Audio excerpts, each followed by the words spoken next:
وأشهد أن محمدًا عبده ورسوله.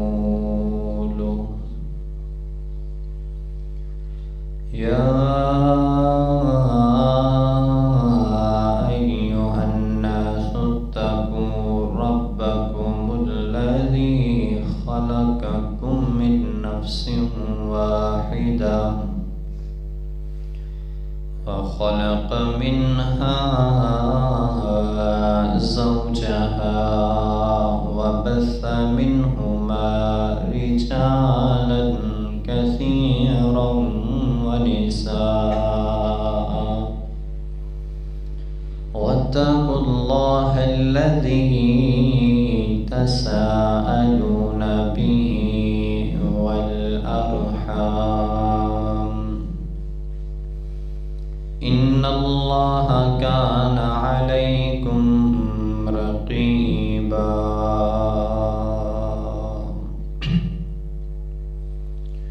يا أيها الذين آمنوا اتقوا الله وقولوا قولا سديدا يصلح لكم أعمالكم ويغفر لكم ذنوبكم ومن يطع الله ورسوله فقد فاز فوزا عظيما.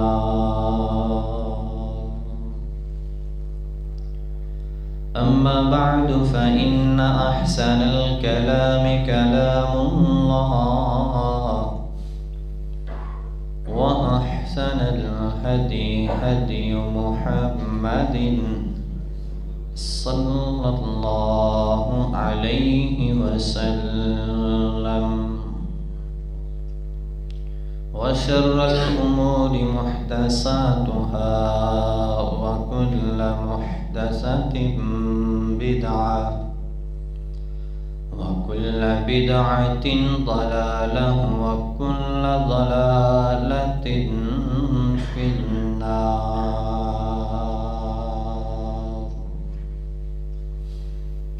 رب اشرح لي صدري ويسر لي أمري واحلل عقدة من لساني يفقهوا قولي.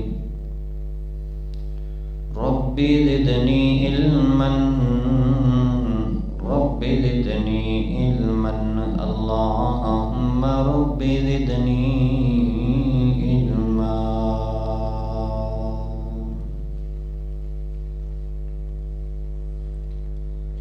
حمد و ثنا اللہ وحدہ لا شریک کے لیے ہیں، جو ساری کائنات کا خالق، مالک، رازق، داتا، مشکل کشا اور حاجت روا ہے۔ درود و سلام ہو امام الانبیاء، حبیب کبریا، حضرت محمد الرسول اللہ صلی اللہ علیہ وآلہ وصحبہ وبارک وسلم کے لیے۔ حضرت ذی وقار رسول اللہ صلی اللہ علیہ وآلہ وسلم کی آمد سے پہلے انسانیت تباہی کے دہانے پر تھی۔ عدل اور انصاف نام کی چیز ان کے اندر موجود نہیں تھی۔ قوانین ہیں تو اس انداز کے تھے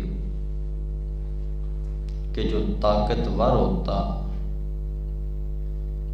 اپنے مطابق قاضی کی قلم کو چلوا لیتا اور جو غریب ہوتا وہ اس قانون کے شکنجوں میں پھنس جایا کرتا تھا۔ تاریخ کی کتابوں میں لکھا ہے کہ ایسے حالات تھے رسول اللہ صلی اللہ علیہ وآلہ وسلم کی آمد سے قبل کہ ایک آدمی کے باغ میں سے ایک اونٹنی گزرتی ہے. اونٹنی کے گزرنے کی وجہ سے ایک درخت کی شاخ جو ہے اس سے ٹکراتی ہے. اس شاخ کے اوپر کبوتری کا گھونسلہ ہوتا، وہ نیچے گر جاتا، جس کی وجہ سے کبوتری کے انڈے ٹوٹ جاتے. اب جس کے باغ میں سے یہ اونٹنی گزری، اس نے جب یہ دیکھا کہ کبوتری کا گھونسلہ گر چکا ہے، اس نے فوراً تیر کمان پکڑی اور اونٹنی کی ٹانگ کا نشانہ کر کے تیر کو چلا دیا. اب جب یہ تیر چلا دیا، اس تیر کی وجہ سے اونٹنی کی ٹانگ زخمی ہو گئی. جو اس کا مالک تھا اونٹنی کا، اس نے دیکھا کہ اس کی اونٹنی کو فلاں فلاں انسان نے تیر سے زخمی کیا ہے. وہ تلوار لے کے اپنے گھر سے نکلا، آیا اور اس انسان کو قتل کر دیا. یہیں پہ بات بس نہیں، اس سے آگے سنیے گا ذرا. تاریخ کی کتابوں میں مستند طور پہ یہ بات لکھی ہوئی ہے کہ یہ کبوتری کے گھونسلے سے شروع ہونے والی لڑائی جو ہے 40 سال تک یہ جنگ کی صورت اختیار کر گئی. 40 سال تک یہ قوموں کی، قبیلوں کی لڑائی کی شکل اختیار کر گئی.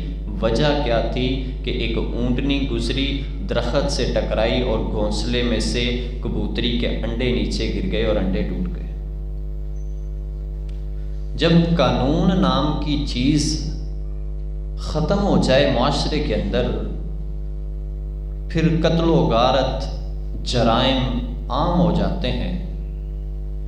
یہی وجہ ہے کہ اللہ سبحانہ و تعالی نے قرآن کریم کے اندر فرمایا ہے ان اللہ یأمرکم بالعدل والاحسان، کہ اے لوگو اللہ تمہیں عدل کا، احسان کرنے کا حکم دیتا ہے. تو یہ رسول اللہ صلی اللہ علیہ وآلہ وسلم کی آمد کے بعد نبی صلی اللہ علیہ وآلہ وسلم نے جہاں تربیت سازی کے حوالے سے دیگر کام کیے ہیں، وہاں رسول اللہ صلی اللہ علیہ وآلہ وسلم نے اس قوم کے اندر قانون کی بالادستی، رول آف لا کی آواز کو بلند کیا ہے اور اس قوم کو بتایا ہے کہ جس قوم کے اندر جرائم اس حد تک بڑھ جائے کہ چھوٹی چھوٹی باتوں پہ قتل و غارت ہو جائے، اس قوم کے اندر سب سے پہلا جو کرنے کا کام ہوتا ہے، قانون کو سخت سے سخت طریقے کے ساتھ عمل کرنے والا بنا دیا جائے. آج کی اس مختصر سی نشست کا عنوان بھی اسی کے متعلق ہوگا کہ رسول اللہ صلی اللہ علیہ وآلہ وسلم بحیثیت جج، بحیثیت منصف اللہ کے رسول صلی اللہ علیہ وآلہ وسلم کا کردار کیا تھا. سیرت کے موضوعات شروع ہیں، لیکن اگر ہم نے سیرت صرف اس چیز کا نام رکھا ہے، نبی صلی اللہ علیہ وآلہ وسلم کی شان کا صرف یہی نام رکھا ہے کہ آپ آئیں، میں 2-4 شعر سنا دوں، میں یہ سنا دوں کہ اللہ کے نبی صلی اللہ علیہ وآلہ وسلم کی آنکھیں بہت پیاری تھیں، بال بہت پیارے تھے. میرے بھائیوں، وہ تو حقیقت ہے، لیکن اس سے میری اور آپ کی عملی زندگی کے اندر کیا انقلاب آئے گا؟ شان مصطفیٰ سننی ہے تو نبی صلی اللہ علیہ وآلہ وسلم کی زندگی کو پرکھیں کہ نبی صلی اللہ علیہ وآلہ وسلم کی زندگی خوبصورت کیسے بنی ہے، اور میں اپنی زندگی کو ان کے مطابق چلا کے اپنی زندگی کو خوبصورت کیسے بنا سکتا ہوں. یہ اللہ کے نبی صلی اللہ علیہ وآلہ وسلم کے اسوے کے مطابق اگر ہم نے عمل نہیں کرنا تو پھر کیا فائدہ ساری رات کی محفلیں سن لینے کا، رسول اللہ صلی اللہ علیہ وآلہ وسلم کے حسن و جمال کے تذکرے سن لینے کا پھر کیا فائدہ ہے اگر ہماری زندگی کے اندر نبی صلی اللہ علیہ وآلہ وسلم کی سنتیں نہیں آنی۔ تو میرے بھائیو، یہ تو ہمارا ایمان ہے کہ نبی صلی اللہ علیہ وآلہ وسلم ہر لحاظ سے مکمل ہیں۔ آپ کو بحیثیت باپ دیکھیں، ساری کائنات سے بہترین باپ جناب محمد الرسول اللہ صلی اللہ علیہ وآلہ وسلم ہے۔ آپ کو بحیثیت شوہر دیکھیں، ساری کائنات سے سب سے زیادہ افضل ترین شوہر جو ہے وہ جناب محمد الرسول اللہ صلی اللہ علیہ وآلہ وسلم ہے۔ آپ کو بحیثیت استاد دیکھیں، بحیثیت حکمران دیکھیں، بحیثیت جج دیکھیں، بحیثیت عادل دیکھیں، بحیثیت معلم دیکھیں، بحیثیت حاکم دیکھیں، جس کیٹیگری میں بھی دیکھیں گے رسول اللہ صلی اللہ علیہ وآلہ وسلم کو ساری کائنات میں سب سے افضل پائیں گے حضرات ذی وقار۔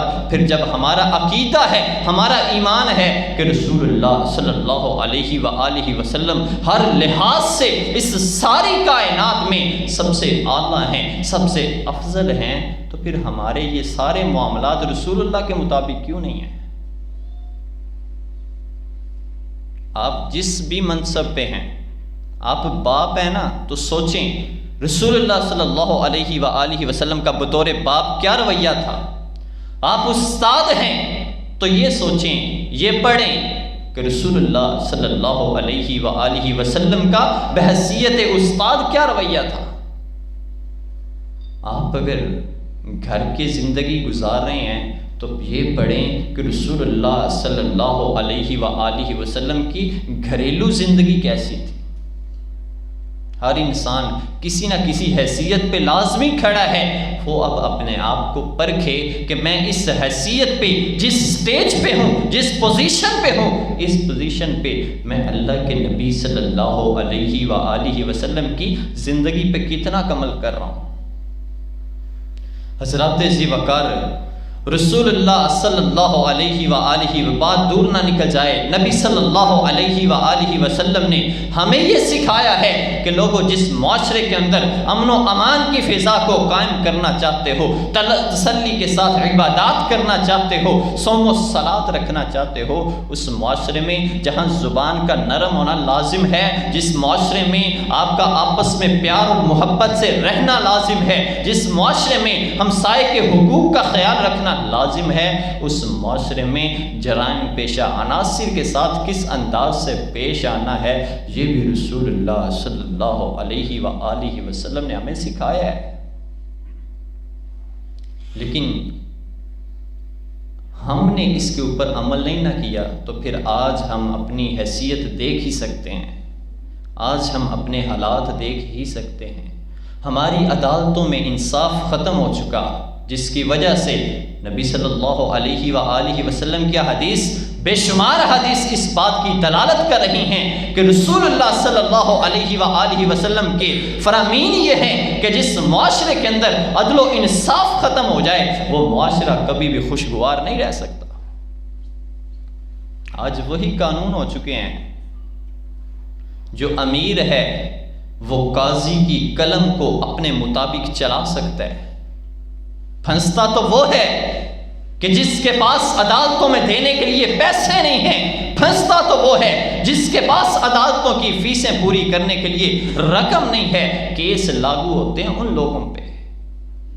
حالانکہ رسول اللہ صلی اللہ علیہ وآلہ وسلم کا طریقہ کیا ہوتا تھا، کوئی اعلیٰ آ جائے، کوئی عزت دار آ جائے، کوئی شرف والا آ جائے، کوئی منصب والا آ جائے، نبی صلی اللہ علیہ وآلہ وسلم کے نزدیک وہ انسان مجرم ہے، اس کا حسب نسب کوئی اہمیت نہیں رکھتا، جو جرم کر کے آیا ہے اس کا پیسہ رسول اللہ صلی اللہ علیہ وسلم کے سامنے کوئی اہمیت نہیں رکھتا۔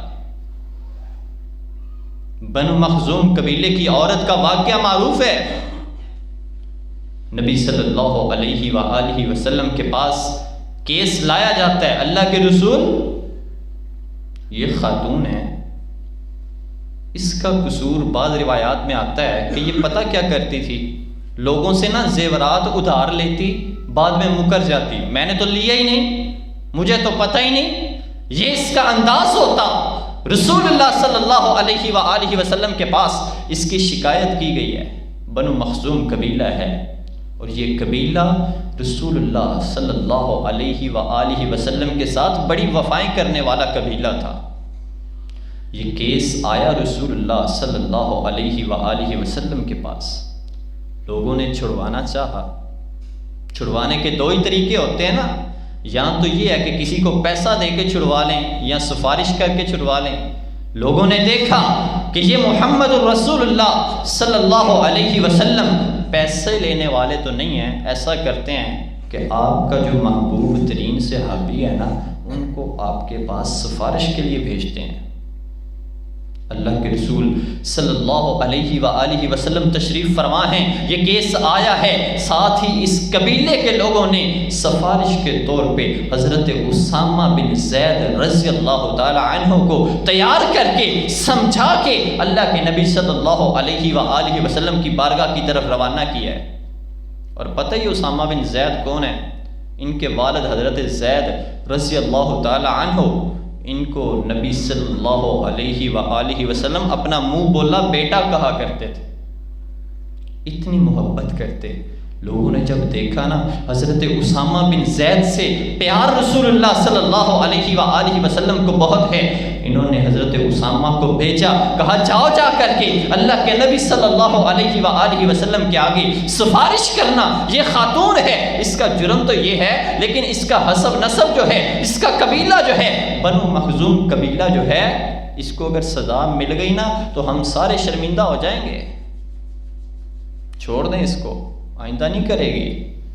نبی صلی اللہ علیہ وآلہ وسلم نے جب حضرت اسامہ رضی اللہ تعالی عنہ کی زبان سے یہ جملے سنے نا، روایات کے اندر لکھا ہے اللہ کے نبی صلی اللہ علیہ وآلہ وسلم کے چہرے کا رنگ اس طرح بدلا جیسے چہرے کے اوپر انار نچوڑ دیا گیا، اس قدر شدید غصہ آیا اللہ کے نبی کو۔ اور یہ بھی غیرت مند انسان کی نشانی ہوتی ہے کہ غیر شرعی کاموں میں اسے غصہ آیا کرتا ہے، اس کے گھر میں قرآن و سنت کی نافرمانی ہو اسے غصہ آتا ہے، یہ غیرت مند مرد کی نشانی ہے۔ وہ یہ نہیں کہتا کوئی بات نہیں، انہوں نے اپنی قبر چھپانا ہے قاری صاحب، نہیں، وہ غیرت مند ہی نہیں ہے جس سے رسول اللہ صلی اللہ علیہ وآلہ وسلم کی سنت کی مخالفت پہ غصہ نہ آئے۔ نبی صلی اللہ علیہ وآلہ وسلم کے چہرے کے تاثرات بدلتے ہیں، رسول اللہ صلی اللہ علیہ وآلہ وسلم نے فوراً ممبر لگوا لیا، مسجد میں صحابہ کو اکٹھا کر لیا، کہا میرے صحابہ سنو، وہ عورت کا کیس لایا گیا ہے، آج ایک بندہ سفارش کے طور پہ میرے پاس آیا ہے، اللہ کے رسول بڑے نسب کی مالک عورت ہے، چھوڑ دیجیے، معاف کر دیں، لیکن سن دو یہ اس عورت کی بات کر رہے ہو، اللہ کی قسم ہے فاطمہ بنت محمد بھی یہ چوری کا کام کرتی نا، یہ اس طرح کی حرکت کرتی، میں اسے بھی معاف نہ کرتا، اس کے بھی اس جرم میں ہاتھ کاٹ دیتا۔ قانون کی نظر میں برابر ہیں سب۔ اور پھر اس سے آگے رسول اللہ صلی اللہ علیہ وآلہ وسلم نے کیا فرمایا؟ یہ جملہ بڑا ہی معروف ہے، حکمرانوں کی زبان سے سنتے ہیں آپ۔ نبی صلی اللہ علیہ وآلہ وسلم نے فرمایا میرے صحابہ آپ سے پہلی امتیں بھی اسی وجہ سے ہلاک ہوئی ہیں کہ ان امتوں میں بڑوں کو معاف کر دیا جاتا تھا لیکن چھوٹوں کو قانون کے اندر شکنجوں میں ایسا پھنسایا جاتا کہ وہ نکل ہی نہ سکتے، نشان عبرت بنا دیا جاتا۔ فرمایا اسی وجہ سے تو وہ پہلی امتیں ہلاک ہوئی ہیں۔ یہ حدیث بڑی آپ سنتے ہیں حکمرانوں کی زبان سے، لیکن معاف کیجئے گا صرف یہ حدیث تب تک ہے جب تک ہم حکمران نہیں ہیں، جب تک ہم اپوزیشن میں ہیں، جب تک ہم مخالف ہیں۔ یہ حدیثیں ختم تب جب ہم خود حکومت میں آ جاتے ہیں، تب حدیثیں قرآن ختم۔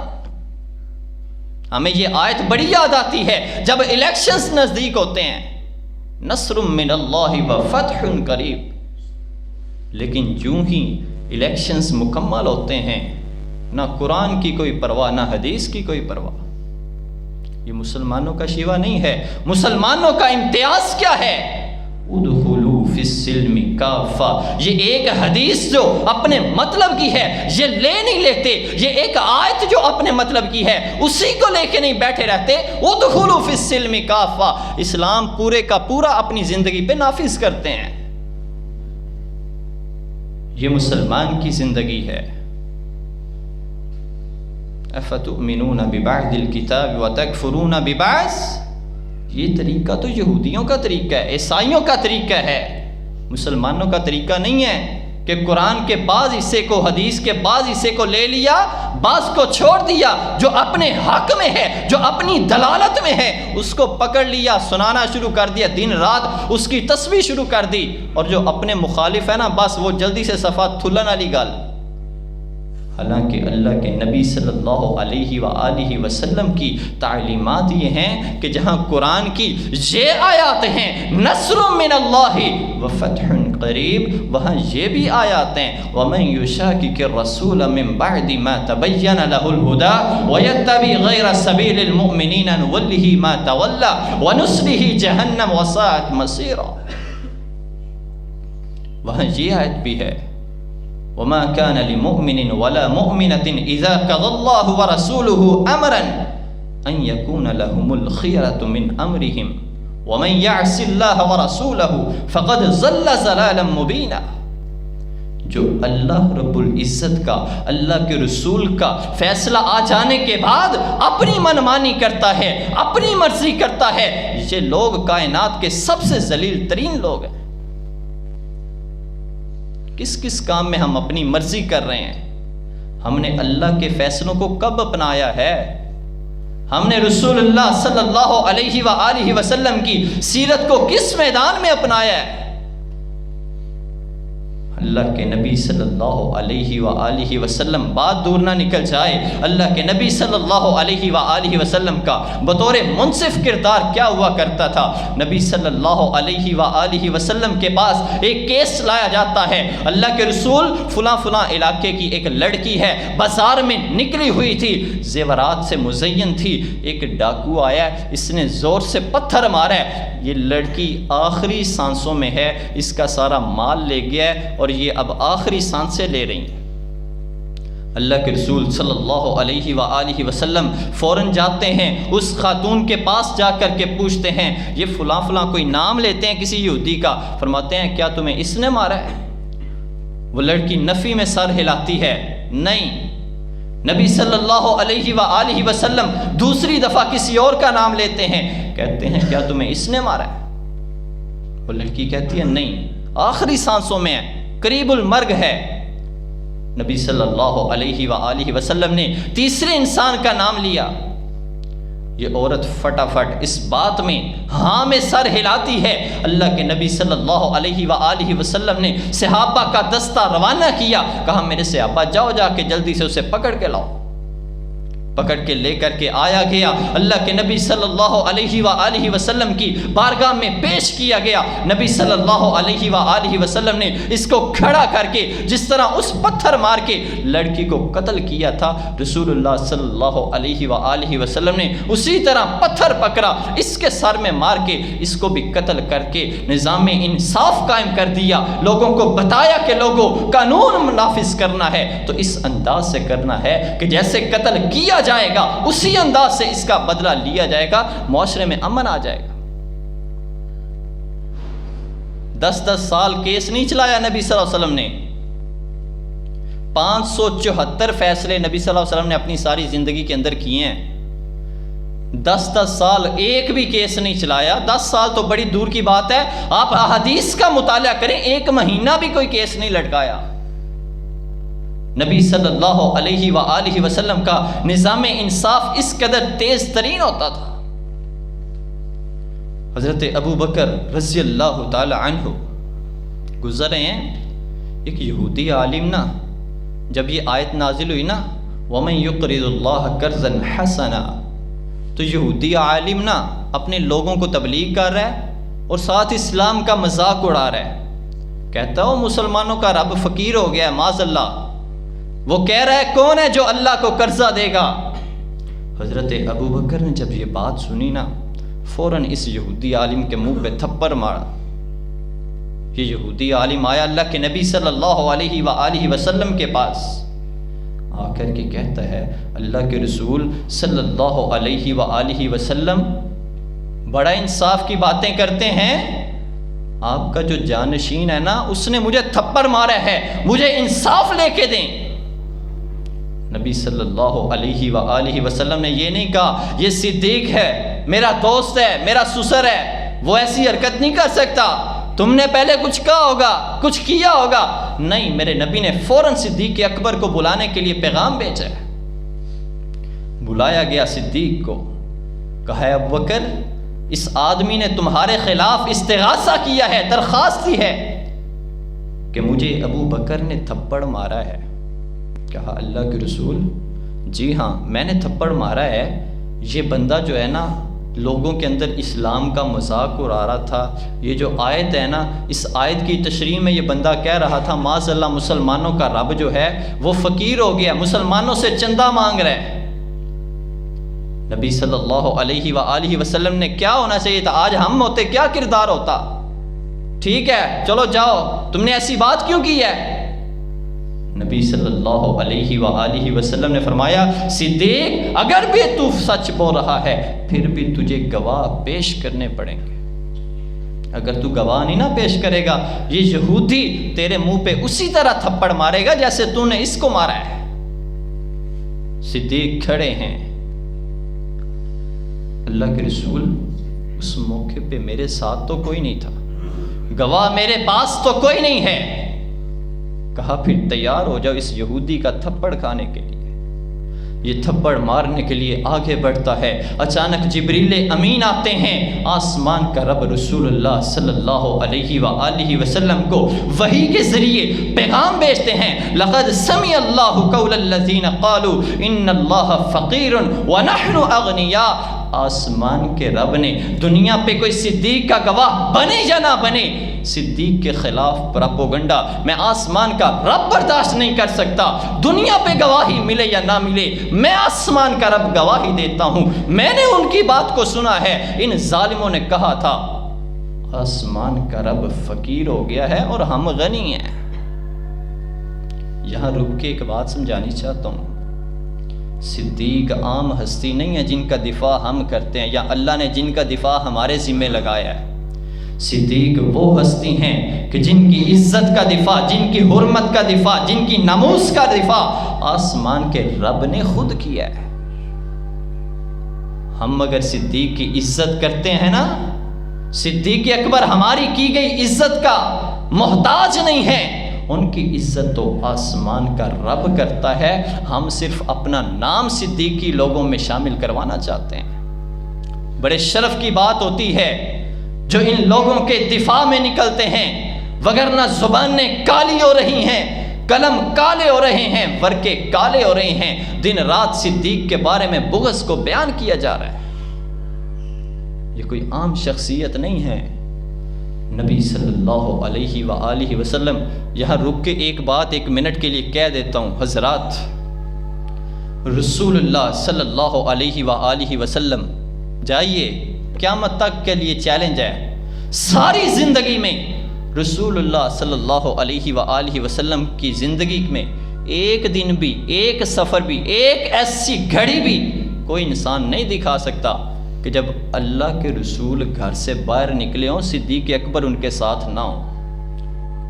جس سفر میں رسول اللہ ہیں اس سفر میں ساتھ صدیق ہیں، جس غزوے میں رسول اللہ ہیں اس غزوے میں ساتھ صدیق ہیں، جس حیثیت میں، جس مسجد میں، جس منصب پہ، جس دعوت پہ، جس جگہ بھی رسول اللہ صلی اللہ علیہ وآلہ وسلم گئے ہیں ساتھ صدیق گئے ہیں۔ آج بھی گواہی موجود ہے، رسول اللہ صلی اللہ علیہ وآلہ وسلم جس روزے کے اندر ہیں اسی روزے کے اندر ساتھ صدیق ہیں۔ یہیں پہ بس نہیں ہے، رسول اللہ صلی اللہ علیہ وآلہ وسلم نے فرمایا قیامت کے دن آسمان کا رب مجھے اٹھائے گا، پھر صدیق کو اٹھائے گا۔ کیا ہوگا قیامت کے دن؟ حوض کوثر پہ کھڑا ہوں گا، میں ہوں گا، ساتھ صدیق ہوگا، اور ہمارا ایمان ہے انشاءاللہ جنت میں بھی رسول اللہ ہوں گے، ان کے ساتھ صدیق ہوں گے۔ قرآن بھی کہتا ہے نا من النبیین والصدیقین، قرآن نے بھی جہاں لفظ نبی استعمال کیا ہے ساتھ ہی صدیق استعمال کر کے لوگوں کو بتایا ہے۔ اور تم کون ہوتے ہو صدیق کو نبی سے جدا کرنے والے؟ ہم نے تو ہر جگہ پہ نبی کو اور صدیق کو اکٹھا کر دیا ہے۔ حضرات ذی وقار رسول اللہ صلی اللہ علیہ وآلہ وسلم بحیثیت عادل کیا کردار ہے؟ اللہ کے رسول صلی اللہ علیہ وآلہ وسلم حاکم ہیں۔ نبی صلی اللہ علیہ وآلہ وسلم نے صدیق کو کٹکرے میں کھڑا کر کے دنیا کو بتایا ہے جو جتنا قریبی ہو، جتنا مرضی پیسے والا ہو، جتنا مرضی تعلق ہو، لیکن جب آپ کو منصب عدالت پہ کھڑا کیا جائے، جب آپ کو انصاف کے لیے کھڑا کیا جائے، تو آپ پارٹی بازی نہیں کرنی بلکہ عدل پہ انصاف پہ مبنی فیصلہ دینا ہے۔ یہ اللہ کے نبی صلی اللہ علیہ وآلہ وسلم کی تعلیمات ہیں۔ اللہ رب العزت ہمیں بھی اس کے مطابق عمل کرنے کی توفیق عطا فرمائے۔ جو جس حیثیت پہ ہے اللہ اس حیثیت پہ عدل و انصاف کرنے کی توفیق عطا فرمائے۔